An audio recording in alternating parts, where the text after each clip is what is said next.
Sí, ahora vamos a empezar a exponer. Entonces, ¿todos ven la pantalla? Sí. Sí, licenciada. ¿Así, así? Sí, sí. Bueno, la edad contemporánea, ¿qué tenemos acá?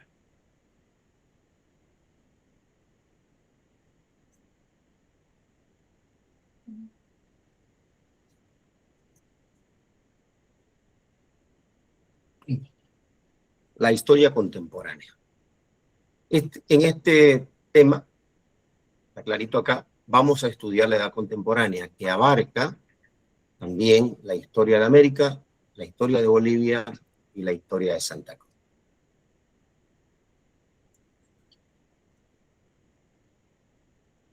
Antes hablemos de la historia como ciencia. Y he puesto una foto que no es de las fotos antiguas y tradicionales que se pone para hablar sobre la historia. Porque la historia es el estudio del ser humano y el proceso que él desarrolló desde todos sus orígenes hasta nuestros días. Entonces la historia no es del pasado, la historia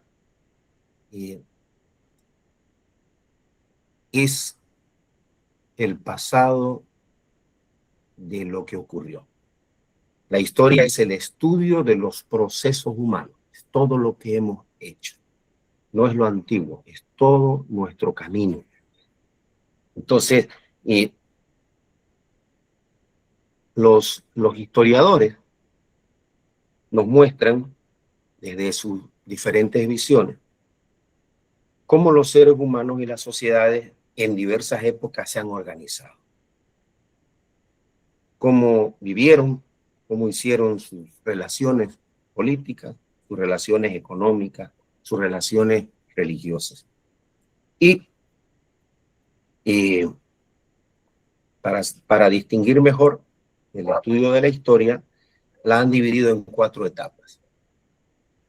Perdón, en dos etapas, en la prehistoria y en la historia. La prehistoria es el tiempo anterior a la invención de la escritura.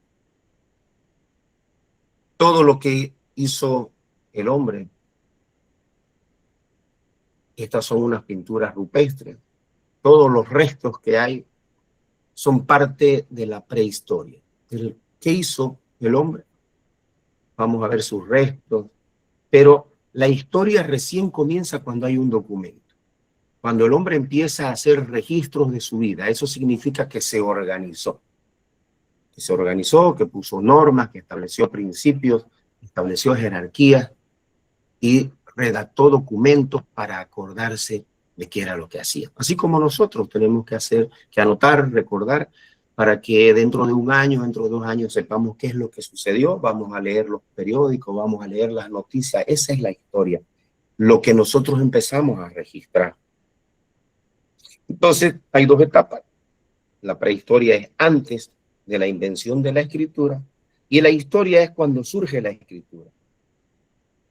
Y a partir de ahí empezamos a saber todo lo que hizo el hombre, todo lo que hizo el ser humano. A su vez, la historia ha tenido 4 periodos: la edad antigua, la edad media, la edad moderna y la edad contemporánea. Esto vamos a pasarlo rápido. La edad antigua es desde que se inventa la escritura hasta que esto es alrededor del año 3000 antes de Cristo, hasta la caída del Imperio Romano de Occidente en el año 476 después de Cristo. Esa es la antigua. La Edad Media es desde la caída del Imperio Romano de Occidente hasta la llegada de Cristóbal Colón a América, es decir, en 1492. Ahí comienza la Edad Media, que es un periodo extenso, alta Edad Media, baja Edad Media, y se dan muchos procesos de transformación de las sociedades. Y la Edad Moderna surge a partir de 1492 hasta la Revolución Francesa. Se dice en algunos lugares que hasta la independencia de los Estados Unidos, pero son de 10 años de diferencia entre la Revolución Francesa y la independencia de Estados Unidos, pero es hasta esos inicios, desde el 1492, que es la llegada de Cristóbal Colón a América, y existen otras referencias en la Edad Media. pero vamos a usarlo como puntos, ¿no? Y la otra edad es la edad contemporánea, desde la Revolución Francesa hasta nuestros días. Y esta es la que tiene una riqueza para nosotros y es la que vamos a estudiar. Como una referencia son los periodos de la historia. Antigua, se divide en antigua, en edad media, en edad moderna, en edad contemporánea. ¿Y cómo se mide? ¿Cómo se mide el tiempo? Pues se mide por el uso del calendario. Ayer les hablábamos de las distancias que hay en la Tierra a través de los meridianos y los paralelos, hacia arriba, hacia abajo o hacia los lados. Y ahora vamos a ver en el tiempo, qué pasó en el tiempo. Y el calendario es el control de los días, de los meses, de los años. Existen varios calendarios, el calendario chino, el calendario musulmán, el hebreo, que son distintas formas de medir el tiempo que cada una de estas civilizaciones tiene. Nosotros tenemos el calendario gregoriano. Y el calendario más usado es el que conocemos como calendario gregoriano. Este lo establece el Papa Gregorio XIII o Gregorio el Grande a partir del año 1580. Antes teníamos otro tipo de calendario romano, el antiguo calendario romano, teníamos un calendario griego, teníamos un calendario egipcio, formas de medir el tiempo. Pero el Papa Gregorio es que hace una estructura muy grande. Y ahí se organizan los días, los meses, la forma que la medimos ahora.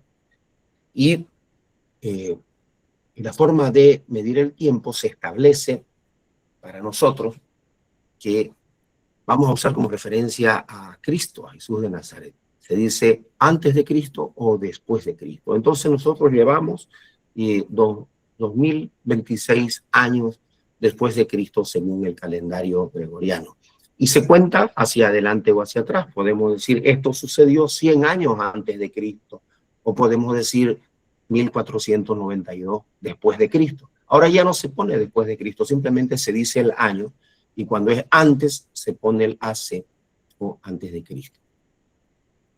Pero sí, lo que vamos a estudiar en este tema es la edad contemporánea, es donde vamos a poner nuestra atención. Y vamos a estudiar a América, la historia de Bolivia, la historia de Santa Cruz y lo que sucedió en el mundo antes de esto. La contemporánea es la edad en la que vivimos ahora y se inicia con las grandes transformaciones que salen de la revolución industrial y las revoluciones políticas, en especial la Revolución Francesa, que esa es en 1789, y nuestro mundo se define a través de la industrialización de las grandes potencias. ¿Cómo se industrializaron ellos? ¿Qué transformaciones hubo? Este es el postulado para la edad contemporánea. El mundo contemporáneo se caracteriza por las transformaciones en todos los ámbitos del quehacer humano. Se transformó de una manera acelerada la forma de vida del hombre. Se transforma la sociedad, aparecen las clases sociales, y el mundo pasa a ser un mundo rural, a ser un mundo urbano, los artesanos pasan a ser empleados de fábrica y las mujeres entran a un mundo público. ¿Qué significa esto? Esa transformación de los hábitos del quehacer humano, pues lo tenemos aquí, en que la sociedad empieza a modificarse porque empieza a haber una transformación con las industrias, con el consumo, con la forma de vida, con la búsqueda de mejores soluciones a sus problemas. ¿Y qué sucede? Por ejemplo, el artesano que trabaja en su casita, en su pueblo, en su aldea, y sale de su pueblo y marcha a la ciudad y trabaja en una fábrica. Las mujeres que antes se dedicaban al mundo doméstico, es decir, atender a los niños, hacer todas las actividades, lo que se llamaban las labores de la casa, ahora van a empezar a ingresar a un sector público, van a escribir, van a aprender a leer, van a escribir, van a trabajar en empresas y luego se van transformando ingresan a las universidades, pueden votar en las elecciones, van haciendo grandes transformaciones y grandes conquistas. La mujer entra al mundo público y se convierten en profesionales, ingenieros, médicos, doctores, y también entran al campo político y ejercen todas las profesiones. Es una transformación universal que tiene que haber con cambios en el quehacer humano. El hombre deja el pueblo y las ciudades empiezan a hacerse más grandes y los pueblos y las comunidades más chicas, porque el hombre va en busca de mejores fuentes de trabajo, de mejor forma laboral, de mejor salario para su subsistencia. Se transforma todo. Y hay avances. En todas estas transformaciones, pues, no todo es como lo conocemos ahora. Hay avances en la ciencia, en la salud, en la técnica, en la agricultura. ¿Por qué es importante esto? Porque en la medida que las poblaciones crecen, necesitan abastecerse de alimentos. ¿Y de dónde van a sacar los alimentos? Pues alguien tiene que producirlo, alguien tiene que trabajar el campo, alguien tiene que tener animales de diversas clases, alguien tiene que empezar a generar industria, es decir, para hacer una silla, para hacer una mesa, para hacer vidrio, hay que hacer transformaciones con las técnicas. Para la salud, la gente se moría muy joven, se enfermaba, le dolía la cabeza, murió dolor de cabeza, murió dolor de barriga, no sabían si era apendicitis, peritonitis, pancreatitis, no sabíamos qué pasaba, simplemente tratábamos de curarlo con alguna hierba que había por ahí, o con algunas pócimas, con algunos remedios que empezaban en las pequeñas boticas, pero era una salud precaria. Las técnicas de producción eran pequeñas, eran rudimentarias. Aquí lo tenemos en ese dibujo, un microscopio. Vamos a empezar a ver todo lo que hay dentro de nosotros, lo que hay en una gota de sangre, qué hay dentro de nuestro cuerpo. Vamos a inventar vacunas para que no tengamos, para prevenir las enfermedades, o van a descubrirse nuevos remedios para sanarnos. Entonces, esos son los grandes cambios que hay en esta edad contemporánea. Todo se transforma, y se transforma todos los días hasta nuestros días. Mañana aparecerán novedades en diversas índoles. Todo lo que nos rodea va a tener una transformación, habrá grandes descubrimientos. De eso se trata la gran revolución de la edad contemporánea. ¿Y qué es lo que hay en esta edad contemporánea? Una revolución industrial. Revolución quiere decir transformación, transformarlo todo, y por supuesto que siempre queremos que sea transformarse para bien, para cubrir nuestras necesidades, para que vivamos mejor. Y la revolución industrial es un proceso que se inició en Gran Bretaña. Ahí estábamos viendo los mapas, se conoce más Inglaterra, pero podemos decir Gran Bretaña para que nos ubiquemos en qué lugar está en Europa. Y esto es a la segunda mitad del siglo XVIII, es decir, estamos hablando de 1750 en adelante. Y no solo se transforma la economía, sino se transforman todos los sistemas de producción, se transforma la tecnología, aparecen nuevas tecnologías, se inventan, hay descubrimientos importantes en todos los campos.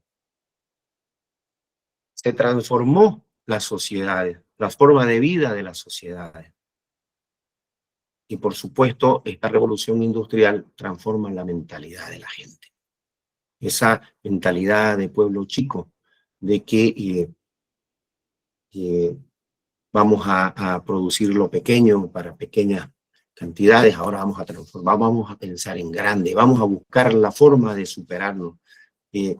Habían unas velas para ver de noche, y luego empiezan a hacer descubrimientos hasta que se inventa la luz eléctrica. Imagínense esa gran transformación. A las 6, 7 de la tarde ya no había luz. ¿Y qué vamos a hacer? Irnos a casa a dormir, y los que querían superarse a leer, a quemarse las pestañas con sus velas todas las noches. Y si despertaban muy temprano era con su velita. Y si hacía frío y llovía, había un niño enfermo con una vela, y había un viento, apagaba la vela cada rato. Era una forma de vida, podríamos decir, precaria. Eso se transforma cuando se inventa la electricidad, cuando se inventa el foco. Podemos ver, podemos trabajar de noche. Miren esta transformación, lo que podemos hacer ahora. Estuviéramos sentados en la universidad con una pizarra, y tenemos esta posibilidad de comunicarnos, de ver. Y a partir de esta información que ustedes tienen, pueden buscarla en el internet, googlearla, perfeccionarla y tener un mejor conocimiento. Se transforman las sociedades y se transforman las mentalidades. Ese es el resultado de la revolución industrial en el pensamiento del ser humano. Y la revolución industrial también tiene, pues, etapas, ¿no? La primera y la segunda revolución industrial. La primera revolución industrial se da en Gran Bretaña a mediados del siglo XVIII, que es cuando comienza, y acaba a finales del siglo XIX. Esto se caracteriza por el desarrollo de las máquinas movidas a vapor. Las máquinas movidas a vapor. Antes teníamos máquinas que se tenía que mover con el brazo, dando vueltas, para que hagan energía. Y ahora es con el vapor. Se calienta el agua y el vapor del agua genera energía y genera movimiento.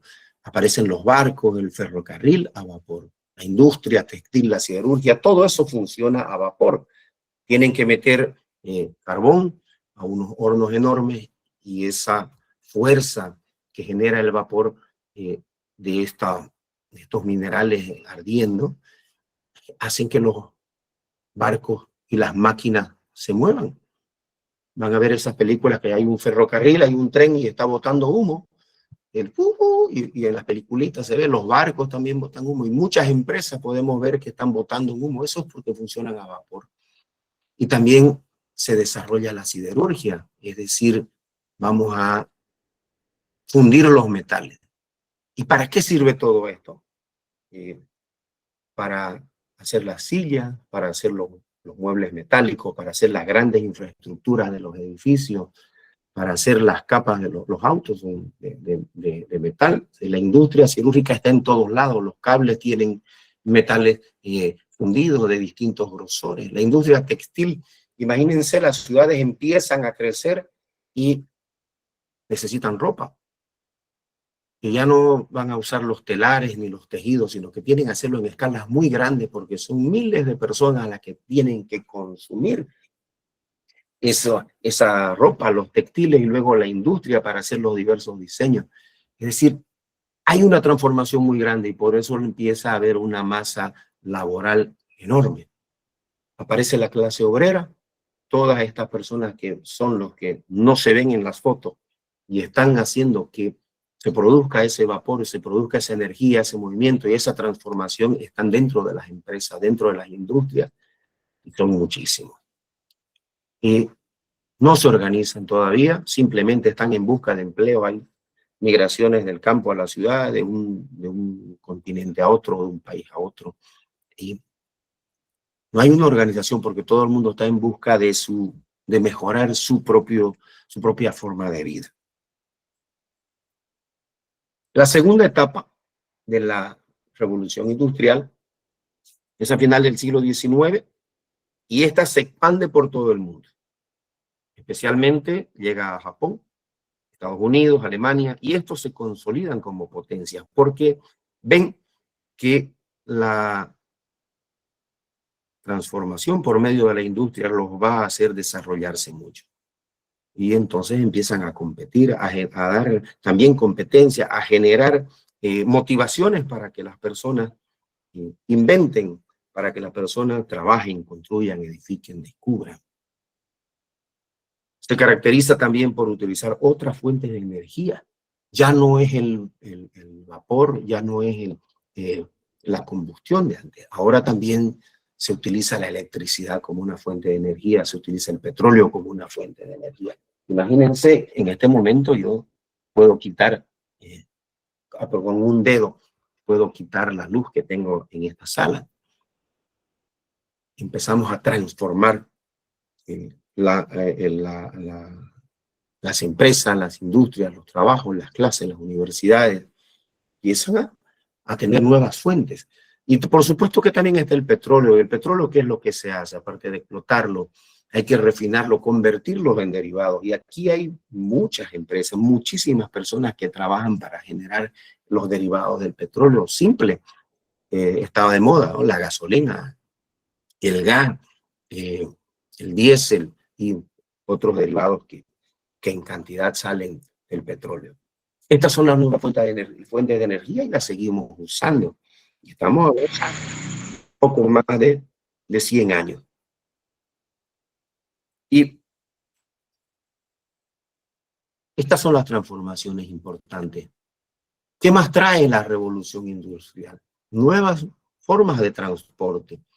El automóvil, lo inventa Karl Benz en Alemania, y el avión es otro nuevo invento que sí es algo revolucionario, extraordinario. Con el automóvil, este es el primer automóvil, es como una especie de triciclo. Y luego tenemos automóviles cercanos a la época del primer automóvil. Hay competencia entre los inventores. Van creando motores de combustión y a los que conocemos ahora. El automóvil significa que se mueve solo. Ya no tiene los caballos que lo están tirando por delante, 2, 4, 6 caballos. Y el avión nos hace volar. Vamos por encima de las casas y ya no tenemos que usar carreteras, y entonces estamos acortando las distancias, acortamos el tiempo para transitar de un lugar a otro. Lo que se lo hacía en días, ahora se lo hace en horas o en minutos. Estas son las grandes transformaciones. Y por supuesto que todas las industrias que les he mencionado anteriormente tienen que ver, fíjense, con este automóvil. Hay una industria para el caucho, la goma, los metales que usa, los plásticos, el vidrio para los focos, los cables, todo el sistema eléctrico que tiene este vehículo, toda la estructura interna que tiene por medio de poleas, de engranaje. Y no es una sola empresa o una persona la que hace eso, sino que tienen que contratar servicios de empresas especializadas, empiezan a especializarse. Salen las especializaciones en cada uno de estos rubros. Acá está el primer avión, una foto del primer avión. Y el primer avión tiene transformaciones muy rápido. En cuestión de meses, el avión primero vuela 50 metros en unos cuantos segundos, después 100, después 200 metros. Después se mantiene durante 200 metros durante casi un minuto en el aire. Y esa ya es una gran transformación. Pero también pues tiene combustión, necesita combustible, necesita unas máquinas que han generado esta revolución industrial. Y ahora conocemos aviones que llevan muchísimas personas. Prácticamente un pueblo o un barrio entra en un avión. Y también tenemos otros inventos, ¿no? Como los grandes barcos, que antes eran con remos, después van con las velas y luego aparecen los motores a combustión o a vapor, y luego los que tienen combustibles.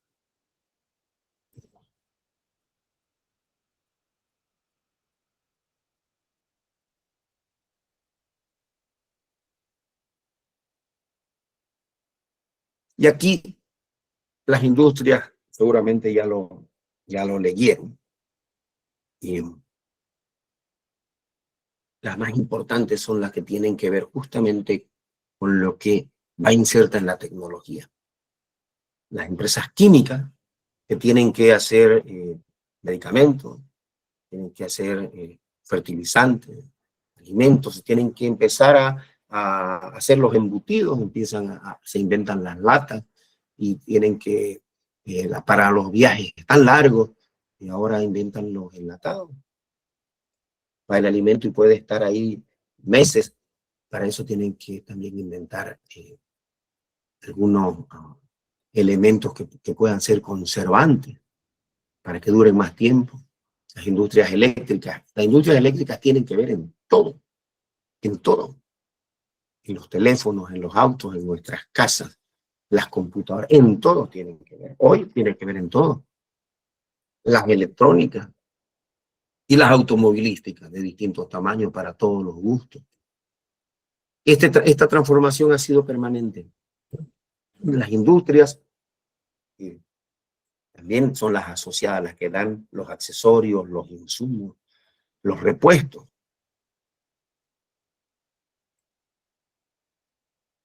Aquí sí, muy interesante.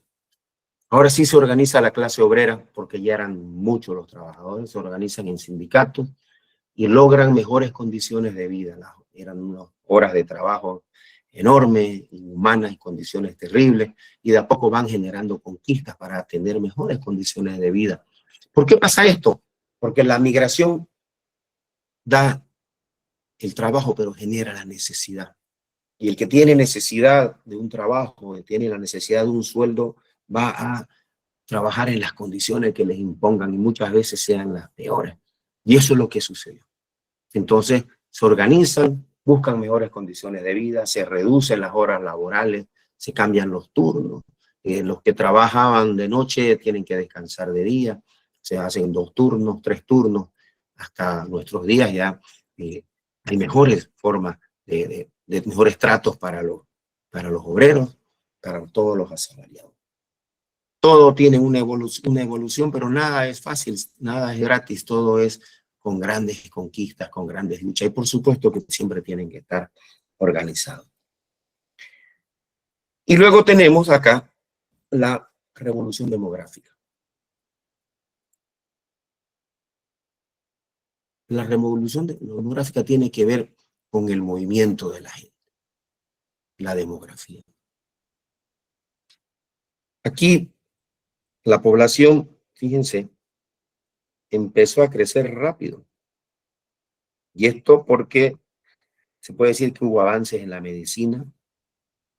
Dicen que especialmente en la higiene de las personas y de las ciudades. Las ciudades que estaban hacinadas, los servicios higiénicos amontonados, unas condiciones terribles. ¿A dónde tiraban sus aguas servidas? Se iban a las calles, se contaminaba todo. El promedio de vida, 40 años, 50 años máximo. Muchas infecciones. Entonces, la medicina tiene que ver mucho en esta transformación, en el crecimiento de las ciudades. Fíjense las cifras, en el 1800 el planeta tenía alrededor de 400 millones de habitantes. Llegamos en 1900 a 1.500 millones de habitantes. Y en el año 2000 a 6.000 millones. Miren cómo ha crecido tanto en 100 años.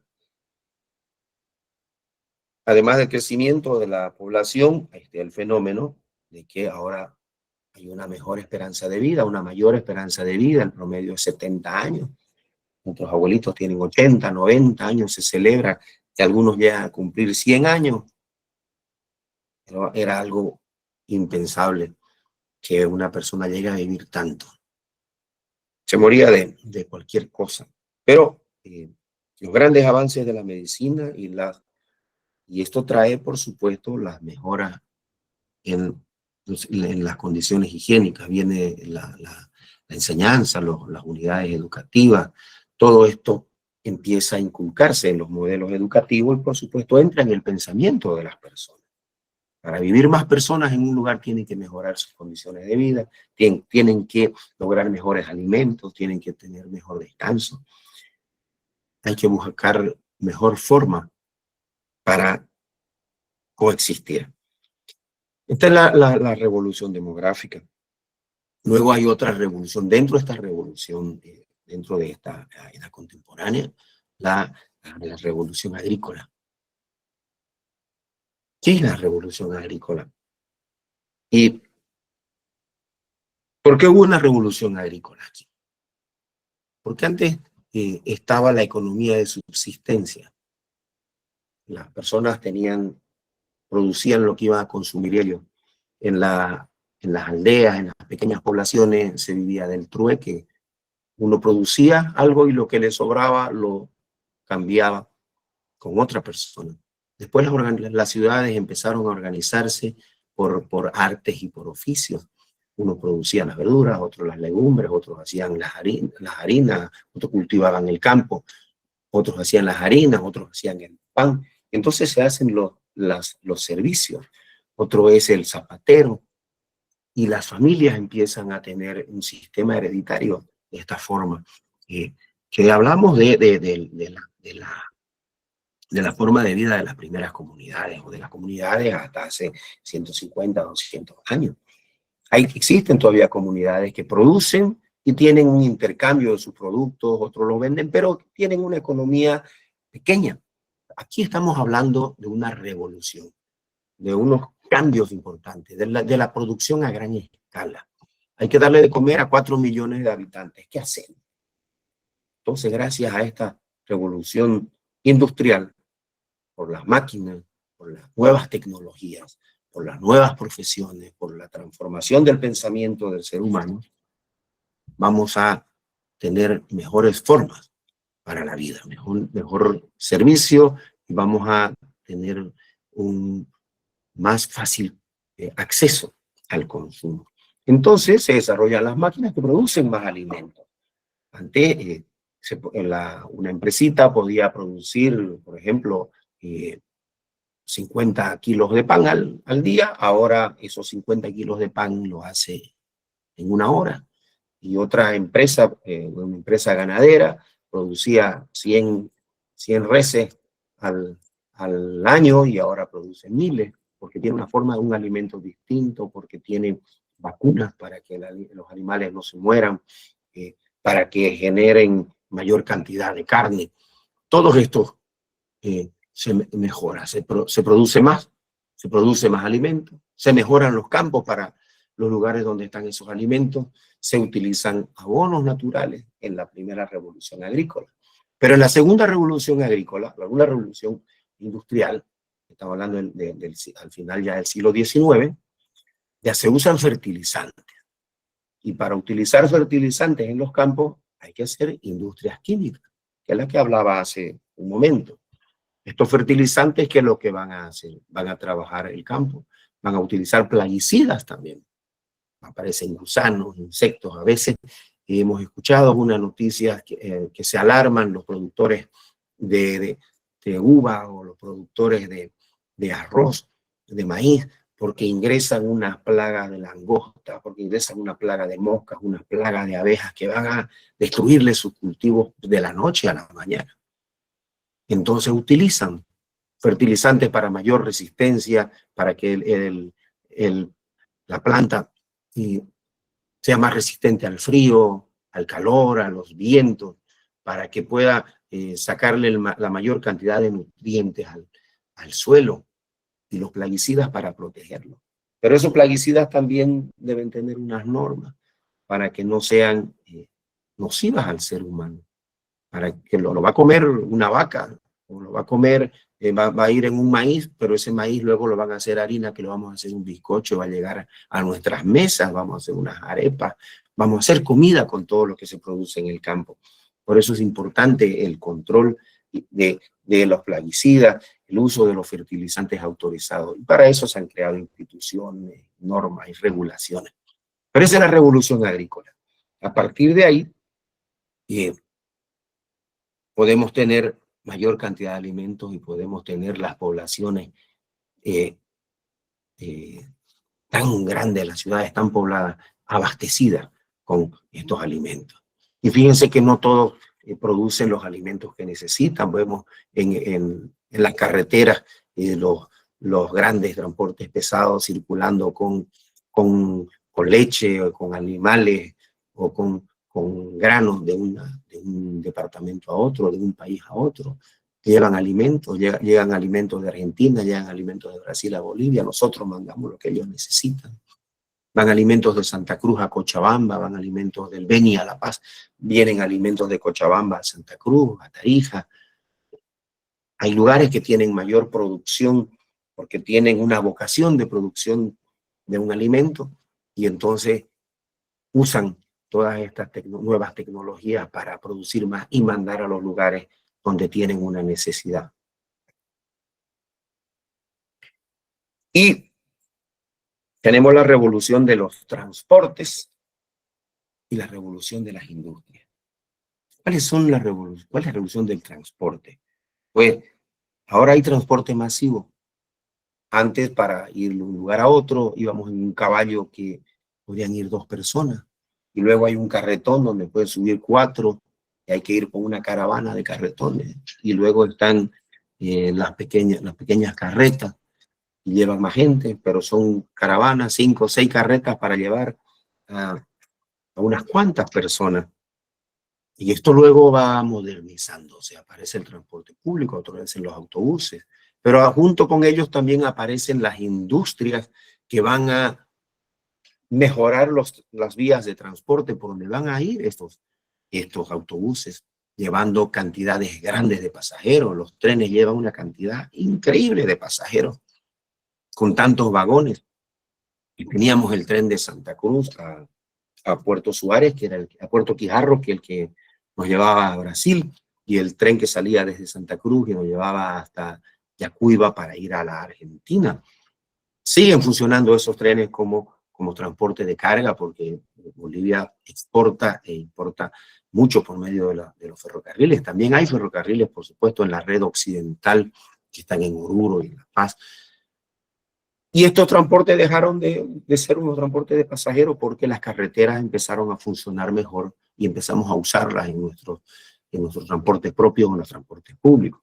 Ahora otra vez están tratando de que el tren de pasajeros se active hacia la frontera con el Brasil. Pero son grandes movilizaciones de personas. Los aviones, imagínense, ¿cuántos aviones al día pasan por el cielo de Bolivia? La otra vez estaba mirando un mapa de esos que suben en TikTok, un mapa de rutas aéreas en Estados Unidos. Era impresionante. Era un color rojo que se movía todo el tiempo por los aviones que iban de un lado al otro. Y también las rutas aéreas desde Sudamérica. ¿Cuáles son las rutas más pobladas de pasajeros? Las que salen por San Pablo, las que salen por Buenos Aires, las que salen por México.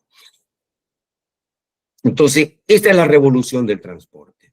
Antes eran los barcos pequeños movidos a vela, que muchas personas remaban para que el barco se mueva más rápido, y había una persona con su bombo golpeando pom, pom, pom, al ritmo que le decía el capitán. Si golpeaba más rápido para que allá en el fondo del barco escuchen, había que ir más rápido. Y si disminuía la velocidad del sonido del tambor, del golpe del tambor, los remeros iban haciéndolo más lento. Es decir, había personas moviendo un barco enorme. Y ahora hay esos transatlánticos, los cruceros, los viajes, las vacaciones que podemos darnos en estos barcos que nos llevan por los distintos océanos, por las lagunas, por los mares. Entonces hay una revolución en el transporte, por supuesto que la hay. Y por supuesto que también hay una revolución en la industria. Las primeras industrias eran textiles chiquititas, pero ¿cómo crecen estas industrias de textiles? Por los grandes campos de algodón, grandes plantaciones, muchas personas trabajando, cosechando, y luego convirtiendo el algodón en hilo para que las empresas hagan las telas. Todo esto es la revolución de las industrias. El hierro está en todas nuestras casas. Se usa para las columnas, está en los que tienen las losas, los que viven en edificios, los que tienen una casa de 2 pisos. Mire, para arriba va a ver el techo plano de esa losa, tiene una estructura. ¿Se me escucha? ¿Aló? ¿Aló? Sí, licencia, ¿se escucha? Se escucha. Entonces, esta es la revolución de las industrias. Hablaba de la revolución de las industrias, la revolución de los transportes, la revolución agrícola, que es la transformación del campo, la revolución demográfica, que es el crecimiento, cómo nos movemos de un lugar a otro, y cómo creció la población humana. ¿Y por qué crece? ¿Por qué creció? Pues porque hubo mejoras en su forma de vida. Aparecen los medicamentos, aparecen las industrias químicas, aparecen los grandes científicos que descubren qué medicamentos sirven para una determinada enfermedad o para una prevención de enfermedades. Ahora cuando nace un niño, inmediatamente le ponen una vacuna, y a los mesecitos le van dando otra vacunita, y hay unos controles permanentes obligatorios que deben hacer los padres de familia para que los chicos no tengan dentro de 5 años una enfermedad que lo puede dejar inválido, una enfermedad que lo pueda dejar ciego, una enfermedad que le pueda quitar alguna motricidad. Entonces, son prevenciones porque han ido descubriendo, han hecho grandes transformaciones en el mundo científico. Y esto es en la edad contemporánea. Entonces, hemos tenido grandes revoluciones. Pero también hay revoluciones políticas. También hay revoluciones políticas. ¿Y en qué consiste esto de las revoluciones políticas? Pues, junto a la revolución industrial, surge todo esto. Se transforman los estados, se transforman las naciones, justamente porque pensemos en que hay mucha gente trabajando, mucha gente tratando de sobrevivir, muchas empresas con de diversas categorías, como las que les he mencionado antes. ¿Y quién los controla? ¿Quién los norma? Hable más fuerte, no se ¿Quién dice? escucha. ¿Aló? ¿Quién norma estas empresas? Entonces, Hable la como revolución hombre, política... dicho. ¿Cómo? Están ¿Aló? interrumpiendo, dicen, siga nomás.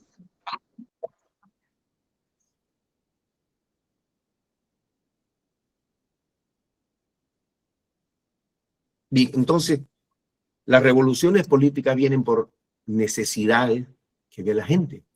Entonces, tiene que buscar la forma de organizarse, así como los sindicatos, las personas, estos obreros, no estaban organizados después de que hay una gran revolución industrial, hay una gran transformación en las industrias, se organizan porque eran muchos y porque ven que tienen también necesidades, ven que crecen las ciudades, que crecen la fortuna y que ellos también necesitan tener mejores condiciones de vida. Pues lo mismo pasa. ¿Qué pasa con los países? Hay que transformarlo, hay que ponerle normas, hay que poner leyes, hay que organizarse ante esta transformación rápida que vamos teniendo. ¿Cuáles son esas revoluciones políticas? Y se hacen transformaciones muy grandes pero violentas. Hay dos transformaciones importantes que son la independencia de los Estados Unidos y la Revolución Francesa. Esto es en 1776 Estados Unidos y 1789 la Revolución Francesa. Les comentaba antes que eran 10 años la diferencia. Pues. Estas dos revoluciones son las ideas que nacen de la Ilustración. Y estas ideas se pusieron en práctica. Por ejemplo, la democracia, la posibilidad de elegir y de ser elegido, nacen de las ideas de la Ilustración. El dividir los poderes, antes estaba en el rey y ahora necesitamos hacer una forma de organización distinta, donde todos los poderes estén distribuidos en un poder ejecutivo, legislativo, judicial, como lo hablábamos en la clase de ayer. Poner competencias claras para distintas personas y no que uno solo sea el que maneje, el que mande, el que diga cómo se hace. Entonces, y estos conceptos de la Ilustración están en que la soberanía radica en el pueblo y que todo debe estar conforme a las leyes. Tenemos que escribirlas y tenemos que cumplirlas. Esas son las revoluciones políticas, pero que se dan a raíz de la Revolución Francesa y la anterior independencia de los Estados Unidos. Más adelante voy a hablar un poco más sobre las ideas de la Revolución Francesa y sobre la Ilustración. La independencia de los Estados Unidos, hay que tenerlo claro, en 1776. Estados Unidos proclama su independencia de Gran Bretaña. Ellos dependían decimos Inglaterra, pero para estos efectos es Gran Bretaña. Y el primer presidente es George Washington. Esto no fue suave, hubo guerra, murió muchísima gente, los países se dividieron, las personas se dividieron en todos lados que hay guerra, a veces entre miembros de una misma familia se matan, muere mucha gente. En una guerra el que gana es la muerte. Y hay más. Si sumamos cuántos murieron de un lado y del otro, vamos a ver que es enorme la cantidad de personas que ofrendan su vida por una causa. Y al final de cuentas, pues, no sabemos si la lograron, ¿no? Pero la independencia de Estados Unidos trae unas grandes transformaciones. Y es la primera república que hay en el mundo. Se llama el sistema republicano. Ellos aprobaron su constitución se forma un Estado federal. Nosotros tenemos un Estado con autonomía. Un Estado federal significa que en cada Estado tiene su propio gobernador que tiene el mandato total sobre el espacio de ese territorio. Y Estados Unidos establece que es una república democrática. Eligen a sus representantes por votación. Y esta revolución de Estados Unidos, esta independencia que se da en Estados Unidos, es la base para la Revolución Francesa. Y a partir de ahí, de todas las colonias de España. Ayer hablábamos de Sudamérica. Entonces se independizan, excepto Brasil, Venezuela, Colombia, Ecuador, Perú, Bolivia, Panamá, México, todos los que estaban en Centroamérica se independizan, todos estos países se independizan de España, así como Estados Unidos se independiza de Gran Bretaña, hace su independencia de Gran Bretaña, la América española también declara su independencia por una guerra también larguísima. Brasil tiene otra forma de independencia. Brasil depende del rey de Portugal y tiene otro sistema de procedimiento para lograr a la independencia y crear una república federativa. Pero aquí hablamos de la independencia de los Estados Unidos. Es fundamental para la independencia, para la Revolución Francesa y para la independencia de todas las colonias del rey de España. Y la Revolución Francesa, esto se da en 1789, con lo que se llama la toma de la Bastilla. La Bastilla era en principio una cárcel y luego se convirtió en un lugar de presos políticos. Y estos presos políticos, además ahí estaban resguardadas todas las pólvoras y las armas que tenía el rey. Entonces lo que hace la población estalla ya, porque estaba pasando muchísimas necesidades, y toman la Bastilla, van y sacan armas de ese lugar, sacan pólvora y hacen una gran revuelta para acabar con el régimen absolutista y la monarquía. Es decir, queremos ser independientes, gobernarnos, y no queremos que el hijo del rey nos gobierne y luego el nieto del rey y toda su familia siga mandando. O sea, la revolución hace crear un sistema donde se acabe esa forma, poner un nuevo modelo de administración, que vienen con las ideas de la Ilustración que les decía hace rato, y eso es democracia.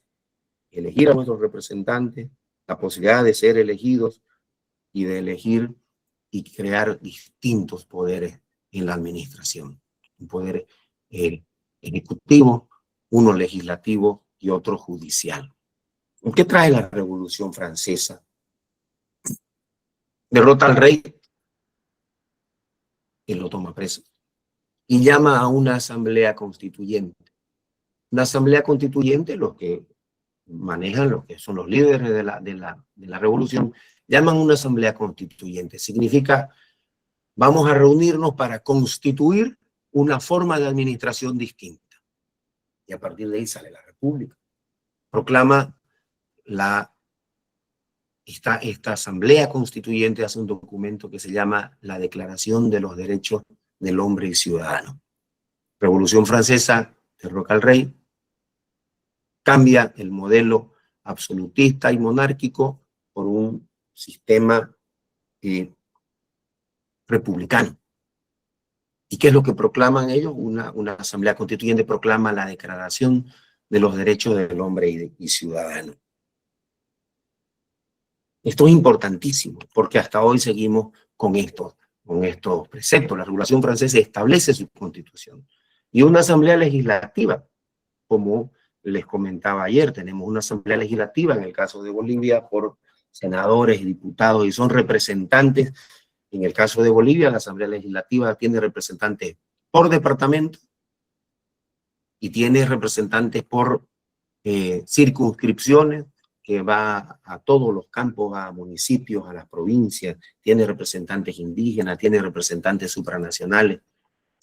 Esa asamblea es la que va a hacer las leyes, que va a decir cuál va a ser el sistema de gobierno, cómo nos vamos a regir.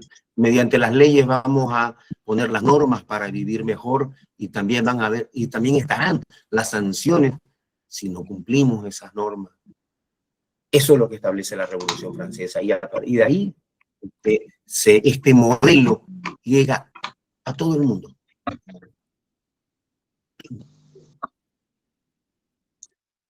La Asamblea Constituyente lanza la Declaración del Hombre y Ciudadano, y eso es lo que influye en el mundo. ¿Qué dice la Declaración del Hombre y Ciudadano entre sus grandes preceptos, ¿no? Todos los hombres son iguales ante la ley. Todos. Cuando hablamos de hombre no hablamos del ser humano. Entonces todos somos iguales ante la ley. ¿Y por qué dice eso? Bueno, porque no todos eran iguales ante la ley. El rey no iba a las leyes. El hijo del rey, el conde, el príncipe, el duque. Es decir, no todos eran iguales. ¿Aló? ¿Puede apagar su micrófono? Los micrófonos, Apague su por micrófono. favor. Todos iguales ante la ley. La gata Todos me quiere tenemos que comer. ser juzgados. ¿Puede bloquear el teléfono, los micrófonos, por favor? Sí, Listen, ya los bloqueó a todos. Gracias. Todos, por favor, si me avisa si alguno tiene alguna consulta. Todos son iguales ante la ley. Significa que todos tenemos las mismas leyes. Nos van a jugar con las mismas leyes. Si yo toco a alguien, si yo pues voy a ser juzgado con una ley de tránsito y me van a decir cuál es mi culpa, qué debo hacer. Y si un estudiante, si usted, un joven de 18, de 19 años, va manejando un auto y choca, también va a ser sometido ante la misma ley, ante la misma norma, ante la misma sanción. Y si yo estoy conduciendo bajo efectos de alcohólicos, me van a juzgar por, ya no es la ley normal, sino una ley que tiene un agravante. Entonces, y esa misma ley, si el alcalde choca a alguien y está con sus traguitos, también tiene que ser sometido por la misma ley. A eso se refiere. Se refiere a que no usemos nuestras influencias por los contactos que tenemos para liberarnos y para salir más o menos bien, e irnos tranquilos y reírnos después de haber cometido todos los delitos que nos dio la gana. Todos somos iguales ante la ley. Esos preceptos son los que vienen. Las declaraciones, uno, ¿no? El primero, el derecho a la vida. ¿Y por qué se da esta Revolución Francesa? ¿Por qué tienen estos grandes cambios? ¿Por qué era terrible la crisis que vivía Francia? Francia vivía terrible. Había una crisis económica. Y los ilustrados, pues, eran estas ideas de la ilustración, eran unos señores pensadores que empezaron a cuestionarse la forma como vivían, la forma de gobierno y todas las injusticias que se iban dando en las ciudades, en el campo, en los pequeños pueblos, en las grandes ciudades. Y ellos empiezan a hablar de leyes, a hablar de normas, a hablar de transformaciones, a hablar de justicia. En Estados Unidos y en Inglaterra, la revolución industrial había dado mejoras. Y Francia estaba atrás. Y estas grandes transformaciones no les llegaban, pero sí había un progreso alrededor de ellos. Entonces, vieron que era necesario empezar a postular estas ideas. Es un movimiento intelectual que surge en Europa y el uso de la razón debe ser la base del pensamiento para tener una idea clara. No es lo que nos dé la gana, no actuar por nuestros impulsos, no enojarnos y ya nomás vamos a ir a a sancionar a alguien, vamos a ir a sacar una multa, vamos a ir a quitarle impuestos. Son famosas estas historias, Robin Hood, por ejemplo. Hay tantas personas que tenían que robar a alguien para llevar a darle comer a otro. Pueden ser historias, pueden ser cuentos, pueden ser leyendas, pero están construidas en función de lo que la sociedad vivía, en la forma de las necesidades que ellos estaban pasando. Entonces, el uso de la razón es la base del pensamiento. ¿Y cuál es el uso de la razón? Cuestionar, mirar qué hay, por qué habrá sucedido, y si lo mejoramos, ¿qué puedo hacer para que no se repita este error? ¿Qué puedo hacer para que esto sea mejor? ¿Qué puedo hacer para que nos beneficiemos más personas? ¿Qué puedo hacer para que este hospital que está en Santa Cruz también tenga las mismas condiciones, con esas mismas condiciones, esté en la población donde yo vivo, que es una población a 5 horas de viaje de acá? El pensamiento debe estar, como la razón es la base del pensamiento para tener una idea clara. Debemos razonarlo antes, pensarlo bien, armarlo, estructurarlo. A eso se refiere. Ese es uno de los pensamientos, de los ideales de la ilustración de este grupo de personas. Y las ideas que llevan a esta revolución, que se expanden por todo el mundo, las tenemos aquí. Las leyes, las normas, la Constitución, los derechos del hombre, los derechos del ciudadano, todas las normas de convivencia están en todo el mundo y vienen de la Revolución Francesa. Y los ideales eran la libertad, la igualdad y la fraternidad. Esos eran los gritos que estaban en las calles en tiempo. ¿Y cuáles son? La libertad. Fíjense qué interesante. La libertad es la libertad de pensar y decir sin que nadie me meta preso. Todos somos iguales ante la ley. Todos tenemos la misma libertad para hablar, para trabajar, para recibir una compensación, para movernos de un lugar a otro, para viajar de mi país a otro, para ir a buscar mejores formas de vida. Esa es la libertad. No es que no quiero, no es libertad para no ir a la cárcel. Se refiere a, tengo una libertad de pensamiento y tengo la posibilidad de escribirlo, publicar el poema, publicar el libro, publicar lo que he investigado y que no me metan preso, que no me quemen por esas ideas que yo tengo, aunque le parezcan contrarias al pensamiento de otra persona. La libertad. Todos iguales ante la ley. Todos tenemos la misma libertad para caminar, para transitar, para vivir, para pensar, para trabajar y sobre todo para defender mis ideas, para defenderlas sin que nadie me golpee, nadie me estropee, nadie me esconda. Igualdad. La igualdad se refiere a que todos somos iguales ante la ley, que era de lo que le hablaba el número 1.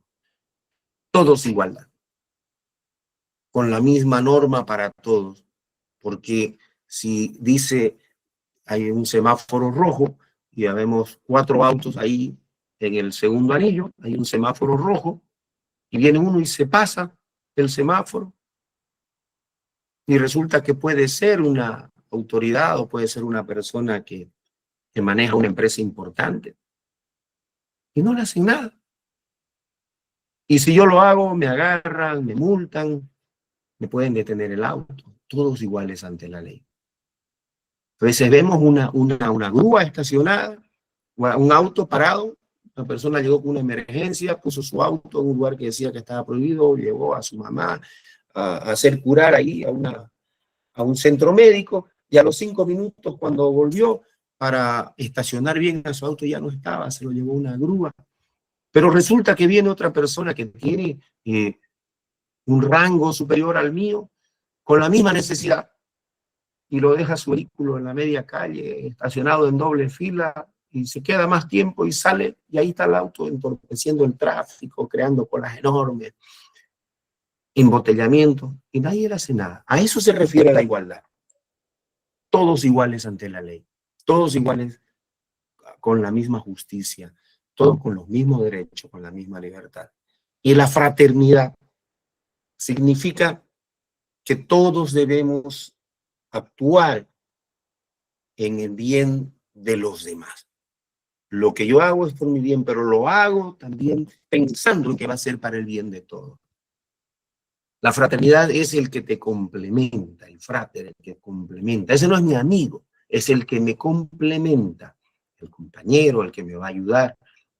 Entonces, la Revolución Francesa, este postulado fue tan poderoso. La libertad, igualdad y fraternidad es una de las herramientas clave y que llegaron a todos lados. Todos queremos ser libres, todos queremos ser iguales ante la ley y todos queremos que se nos trate con fraternidad. No queremos que se nos estropee, si nos van a llamar la atención por alguna falta que hemos cometido, que nos los digan en buenos términos, que empecemos a ser educados. De eso se trata. Una anécdota, un día estaba con un viaje con la orquesta de Urubichá, estábamos en Francia y estábamos por pasar una cebra, estas calles pintadas. No hay semáforo, no había semáforo en ese lugar, pero la cebra significa que si hay una persona que se pone ahí, es como un semáforo automático. No hay por qué poner un semáforo, porque la cebra, en el momento que una persona se pone ahí, se activa como un semáforo para que el peatón, para que la persona pueda pasar y todos los vehículos tienen que pararse. Es así como un semáforo. ¿Y qué fue lo que vimos nosotros con los chicos cuando estábamos saliendo de uno de esos museos? Vimos un accidente. Una pareja estaba pasando el semáforo, estaba pasando la cebra y el señor que venía en el auto se detiene y el que venía detrás de ese auto venía un poco distraído, frena, pero golpea al auto que ya había parado. ¿Y qué sucedió? ¿Saben qué? ¿Alguien puede decirme qué sucedió ahí? Ahora, recibo 2 o 3 comentarios sobre esa anécdota.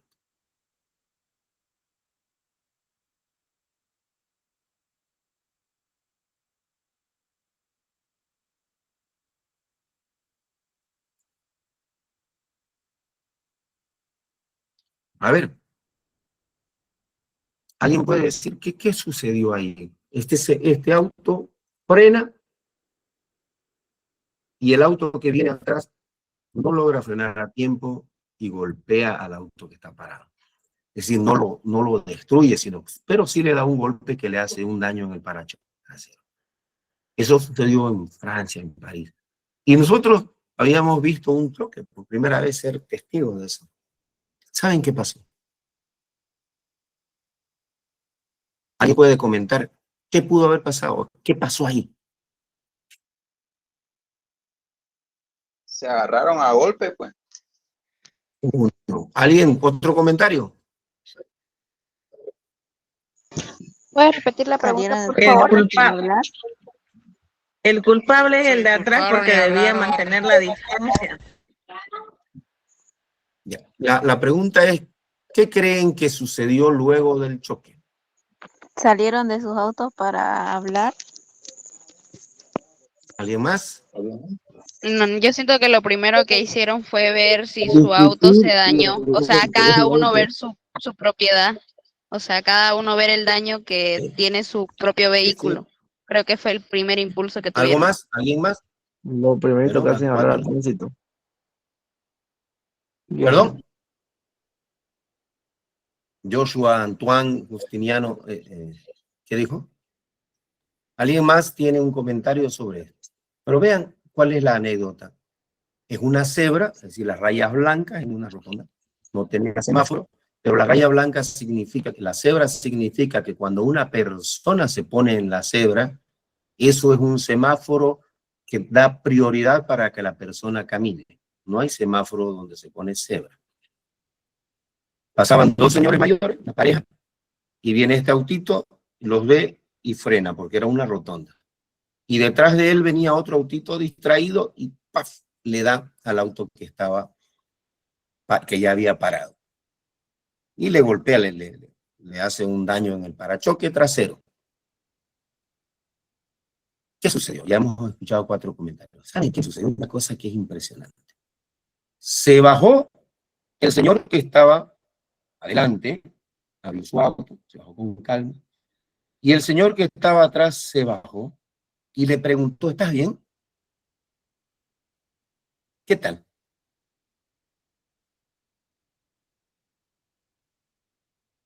Y luego, no lo entendimos nosotros. Sí, se miraron el auto y ahí mismo, dame el número de tu seguro, ¿cuál es el auto? A ver, este es el mío, pam, pam. Hicieron su intercambio de seguros, las normas que, no sé cuáles son las normas que ellos usan ahí, se subieron y se fueron. ¿Qué tal? ¿Qué hubiera pasado aquí? No se agarraron a golpe entonces, como dijo el compañero. Claro, ¿qué hubiera pasado? Fíjense que ellos ejercen... Se hubieran discutido acá. Acá se hubieran discutido. No, de todo, estuvieran todavía peleándose, ¿no? Viendo quién tuvo la culpa, muchas cosas. Y al ratito llega a su seguro y el seguro llega la policía y todo. Pero entonces aquí lo que estamos viendo. Los señores de los ancianos que pasaban la cebra usaron su derecho de libertad. Se pararon en la cebra, era su derecho, y pasaron libremente. Porque ellos entendían que los otros lo vieron, los vehículos lo vieron, que sabían que debían tomar una precaución, iban a frenar, y los señores pasan. No esperan a que el auto pase su derecho a la libertad. Los dos que se chocan son iguales ante la ley. Seguramente que cuando ellos van y llevan su informe, van a decir, yo me paré en la cebra y sentí un golpe de atrás. Y el hombre que chocó va a decir, llegué a un lugar y le di a un auto por detrás. Él no va a decir de los ancianos que iban adelante, sino lo golpeé.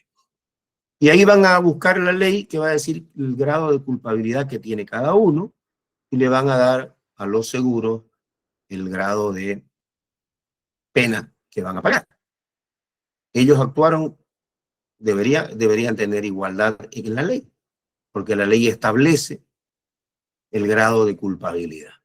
Y la fraternidad es la forma como ellos actuaron. El hombre que choca no dice, oh, qué macana, mira, no. Le pregunta si está bien.